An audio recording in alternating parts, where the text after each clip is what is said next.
over 4 tons. Also aircraft is only 2.5. Is there any idea to put to this last EUSAR session, which is traditionally the awards session? And we start into this awards session with a premiere, with a novelty. This novelty is the presentation of the EUSAR Outstanding Achievement Award 2010, which will be presented for the first time. And the idea of this award is to recognize an individual who has given significant technical contributions over a sustained period for the benefit and the advancement of the remote sensing and synthetic aperture radar community. That's the idea of the prize. And this award from now on shall be considered in the context of the biannual EUSAR conference and presented if, and I might add only if, an outstanding candidate is identified. That's the idea behind this award. Of course, there are some selection criteria, but there is no mathematical rigorous formula, which is quite clear, but some general selection criteria are leadership and responsibility, promotion of innovation, quality, significance, and impact of the contributions, quantity of contributions, of course, activity over a sustained period of time, breadth of participation, and cooperation. These are some general selection criteria. Now, to give you a flavor of the procedure, everything starts with a nomination package, and as part of the nomination package, we need a nomination letter from an individual. I should like to add a well-known individual from the EUSAR community. We need, of course, the nominee's performance portfolio, including a curriculum vitae, the list of publications, and the list of achievements. And we need up to 3 recommendation letters from well-known individuals familiar with the candidate's technical contributions and achievements. That's the nomination package. And this nomination package is sent to the EUSAR Awards Chairman, which is currently me. And this nomination is then evaluated by the EUSAR board, by the complete EUSAR board, and which decides. And this award then shall be presented at the EUSAR conference, as we do now.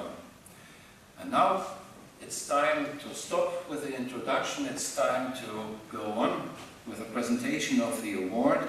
The EUSAR Outstanding Achievement Award 2010 goes to, and I wish we had some drums roll, it goes to Dr. Evert Attinger from ESA ESTEC, and it goes to him with a citation in recognition of substantial merits in promoting and developing European remote sensing and for demonstrating unique leadership in EUSAR mission design. And please join me.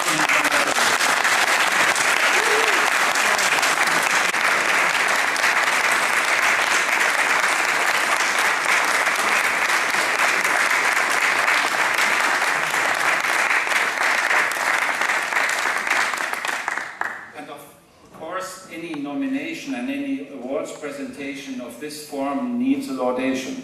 And we are extremely happy that Dr. Wolfgang Keidel, the former director of the High Frequency Research Institute of DLR, has accepted the invitation. We are extremely happy to have him with us, and that he agreed to give this laudation. Please, Dr. Keidel, move up to the stage to give the laudation and welcome, and please join me in welcoming Dr. Wolfgang Keidel.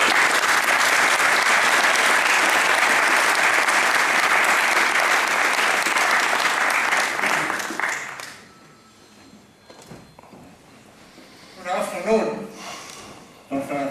Evert. It's a pleasure for me to speak this laudatio for you. It's also an exceptional honor to be the first who may give such a laudatio. Well, we have heard from Professor Lofeld what are the requirements for the nominee. The question was, how do we think? And do we know such a person? And now I invite you to slip into the role of the EUSAR board and to answer and request enthusiastically exactly these questions. Who did serve in ESA's advisory groups for ELS, ENVISAR, EUSAR, Sentinel-1 since 3 decades? Everett, Atema. Oh, we are not on the plural here.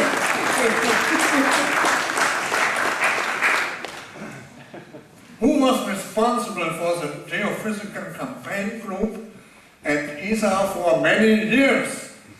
Everett, Atema. Who did coordinate the Africa campaign of 1986? We worked together at that time. Everett, Atema. Who did coordinate the advisory group for the EUSAR instrument on ENVISAR? Everett, Atema. I ask as long as you can answer. I have a lot of questions here. Who had extraordinary capabilities to transform classical ideas into facts? It was Everett, Atema. Who did find always the right path to documents that would identify the feasible technologies and the optimum goal? Everett, Atema. I'm not on an end. Who did understand the needs of imposing stringent specifications to the EUSAR systems in order to achieve efficient interferometric capabilities? Everett, Atema. Who else? Who did push successfully for the development of TOPS idea, contributing to the development of Sentinel-1? This was Everett, Atema, and who joined in the last years the GMS Sentinel SAR project as responsible for the mission and the system.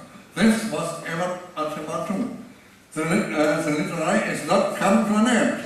Who was the convener of several ESA mission advisory groups in various domains, especially in the field of SAR? Everett, Atema. I think you will find also your words. I have loaned some sentences from the letters, from the recommendation letters. It was easy. Who was a man that perhaps more than anybody else that worldwide standards in external SAR calibration via natural targets such as the Amazonian rainforest, for instance? Everett, Atema. Who was the leader of the validation program for the largest Earth observation satellite, ENVISAR? Everett, Atema. Nobody? You have enough? Who was one of the forerunners of the agency's early cooperation with the European Centre for Medium-Range Weather Forecast in view of SAR data? Everett, Atema. Who did insist permanently on the application of the SAR fundamentals, calibration, sensor stability, and repeatability of measurements, and a static progression from research to operational capability? This was Everett, Atema too. He was not an organizer. He was a scientist in this position. Who had persistence, and some, like our common friend Rocker said, downright stiff-bonus, who had persistence in realizing that vision and calibration on those facts, with first ERS-1, with ERS-2, with ENVISAR, and now with Sentinel-1,